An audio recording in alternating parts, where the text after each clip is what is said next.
Hello, everybody. A warm welcome here to the Wine with Jimmy channel. Thank you so much for stopping by to this educational channel designed to help those of you that want to know a lot more about wine, or maybe those specifically studying the world of wine, coming up to your impending examinations, and you want to, of course, challenge them to the best means possible. So welcome to a series here which is on wines of the world for the diploma. That's the WSET level 4. So this is on Northwest Italy, the beginning of this section. So we split down the sections of the diploma into bite-sized chunks, so you're able to comprehend, understand these better than just the plain old text. So here you'll see Northwest Italy is an 8-part series that includes pretty much all of Piemonte, and I have added in the Val d'Aosta and Liguria, which is not found in your syllabus, but I have added it in for good measure anyway. And we are looking here at the introduction, history, and climate of Piemonte on series 1. So that's broken into 3 parts. Part 1, this video will be on the introduction and history. Part 2 will be climate and geology, and part 3 will be on the wine business. Now, parts 2 and 3 are only available on my e-learning portal. That's the exclusive content. Please go along, subscribe, and you'll get extra content. Helpful resources to get you through your examination. So please do check that out. If you have any comments or questions or concerns during this video, please pop it in the comments section below this video, and make sure you click like and subscribe. Liking helps us out, subscribe helps you out by getting weekly updates from us. And please feel free to use the social media that you see at the bottom of every slide. Really excited to get stuck into this because, of course, we are looking at one of the most important wine regions in the world. So we're in Northwest Italy, and we're at Piemonte, or Piemonte if it's in English. Now, this translates as foot of the mountains, and you'll see here I've identified it on the left-hand map in red. It is Italy's second largest geographical region after Sicily, sitting up here in the northwest. And then you'll firmly see on the right-hand side we've highlighted the area with Torino as its capital. That's the red dot just here, and many other important cities such as Biella, Novara, Vercelli, Alessandria, Asti, Cuneo, for example, as well. Piemonte is quite important. It holds the largest amount of DOC and DOCGs per autonomous region in Italy. So it's mightily important for wine education because there's some very famous names here. Of course, notably Nebbiolo DOCGs like Barolo and Barbaresco. Okay, so that's our location. Let's get stuck into a little bit of history regarding Piemonte. So first of all, just talking about a little bit about some of the emergence of the etymology of the landscape here, the names that we find here. Here's a very loose map of some of the tribes of central and northern Italy predating the Roman expansion. And you'll see up here, this is the area we're looking at. So you'll see the big domination from the Celts. The Celts pretty much spread across most of Western Europe, but you'll notice lots of smaller tribes here. So we have the Selassie and the Taurini tribes. And these two are said to be very important here as they merge with our with our Celtic tribes in this area. And we've got lots of important names here. So Liguri, which is more important in the south, that's actually, in terms of etymology, given the name to the region that holds Genoa as its port, and that is Liguria today. Veneti up in the northeast for Veneto, for example. The Carni with the Carnic Alps in that area. Taurini said to be more linked towards the rivers in this area. Selassie could be the same as well. So important for etymology. But Important to note, probably viticulture was practiced at this times in a very local way. Okay, so then, of course, we have the expansion of the Romans, and the Romans took over around 220 BC in this area. Of course, really important for their expansion into Cisalpine Gaul, and of course, important in terms of controlling the Alpine passes for their expansion into the west, so into Gaul, up to Britannia, and to Hispania. In this area, they established cities such as Augusta Taurinum, which is my best Latin possible here. Today, that is much easier to say for me. That is Torino, but Augusta Taurinorum, that's probably the better way of saying it, is the one that's been established. I've got a bit of a picture of it here, what it's probably likely to have looked like. But also places like Emporadia, which is today Ivrea, also established here. And remember, they go further afield up to the Val d'Aosta, of course, establishing Aosta, which is the important city up there in the valley.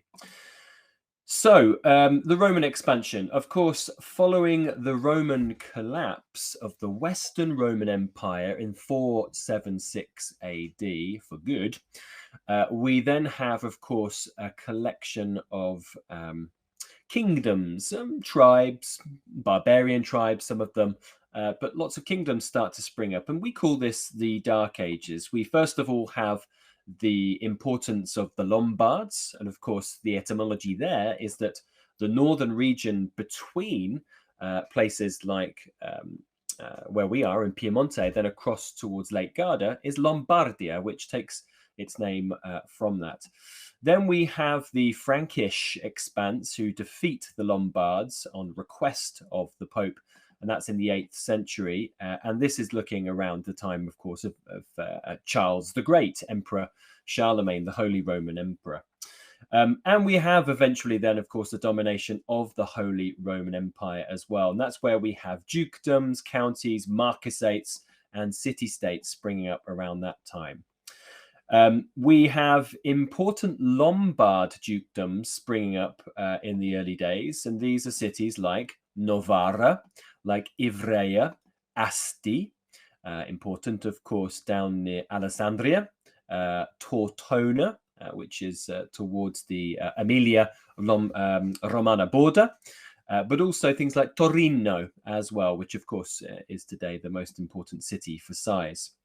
The Frankish invasion that I mentioned, which started to kick the Lombards out in the 8th century, they established a feudal system, and many monasteries, of course, were established off the back of this.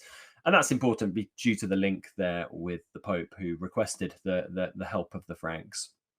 Now, in the 11th century, as with the rest of the Italian peninsula, the rise of free communes and city-states start to emerge, and among them they are the likes of Asti, Chieri, Ivrea, Novara, Torino, Tortona, Cuneo, Mondovi, Vercelli, Alba, and many others who actually fought against the powerful Marquis of Monferrato.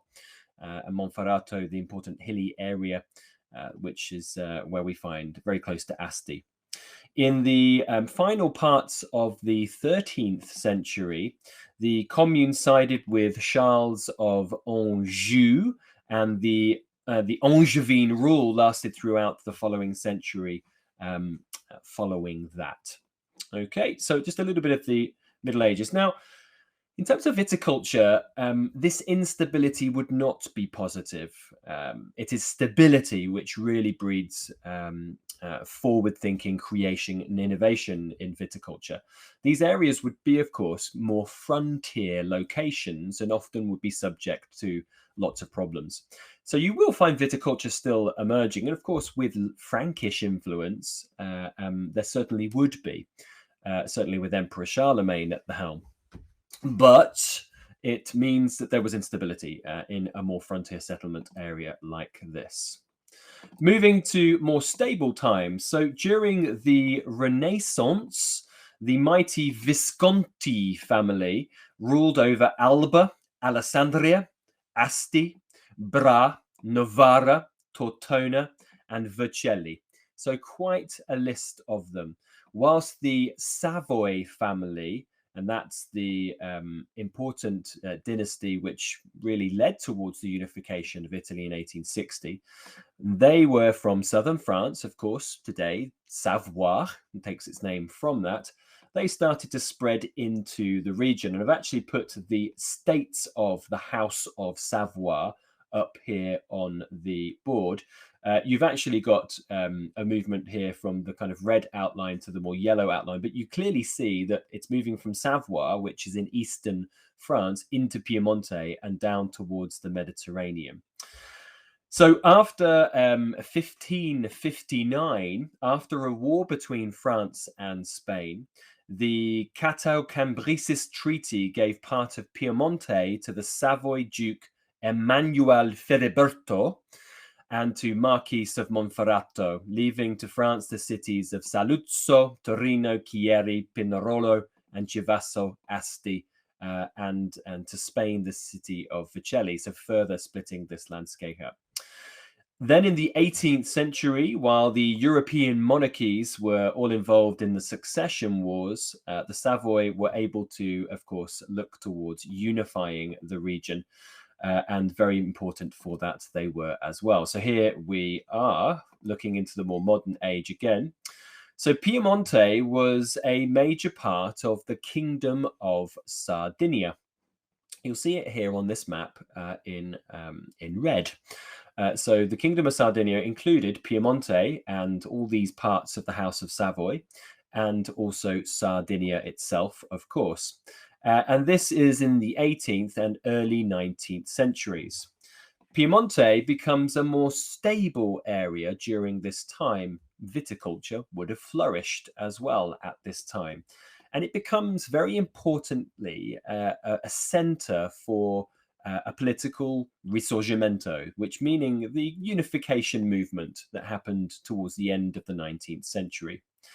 In 1720, the Duke of Savoy becomes the King of Sardinia, and that's what actually founds what evolved into the Kingdom of Sardinia at that time, increasing Torino's importance as a very important European capital. And then finally, leading to the famous year of 1861, most of the independent states and political entities of the Italian peninsula unite as the Kingdom of Italy. Other areas come later, certainly those in the far northeast and places today like Alto Adige, later after the World Wars. But you'll already see that we do have a formation here of a strong unification of Italy in 1861. And of course, read some great literature around this. The Leopard is a very good, it's a fantastic text, really good work of brilliant literature based in Sicily around the Garibaldi landings and around the movement from kingdoms to this unification as Italy as a state. Torino, in the very early ages of this unification, was the capital city briefly before it moved to Florence and then on to Rome, of course, as we know today. So lots of history there. Moving more into fitting facts for you to know around the grape varieties. So here we are. The Piemonte region, as we know, known as Piemonte or Piedmont, this is, of course, home to the Nebbiolo variety, but it is not by far the biggest in production. It certainly is the most prized for quality and long-lived. There's some beautiful expressions of Nebbiolo, and a lot of it down in the Cuneo province. But we'll see that Barbera is the most cultivated red grape. Moscato Bianco, the most cultivated white, of course, the majority of that used for Asti, Moscato d'Asti. Dolcetto coming in at the second, and then Nebbiolo coming in at third place. But there's also things like Cortesi, Bracchetto, Friesa, Arneas, Grignolino, and there's actually quite a big list that goes on beyond that from Italy. It's very, from Piemonte, very exciting landscape.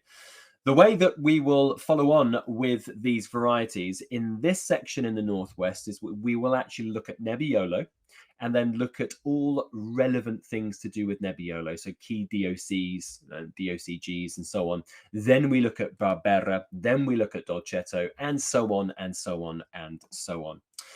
So that brings me to the end of our first video here on the introduction and history. Please join me for part 2 on climate and geology.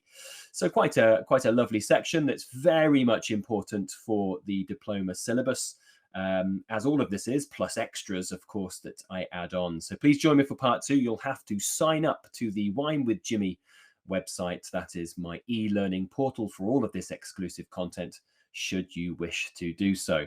Please get in touch by either commenting on this video if you wish, or by social media. It's really fun to see you all studying away with these tools and popping it on things like Instagram stories and Facebook and so on. It's quite wonderful. And if you do find yourself in the United Kingdom, please do come and see me for a class, a glass, or a bottle. I've been Jimmy Smith. Ciao for now. Bye bye.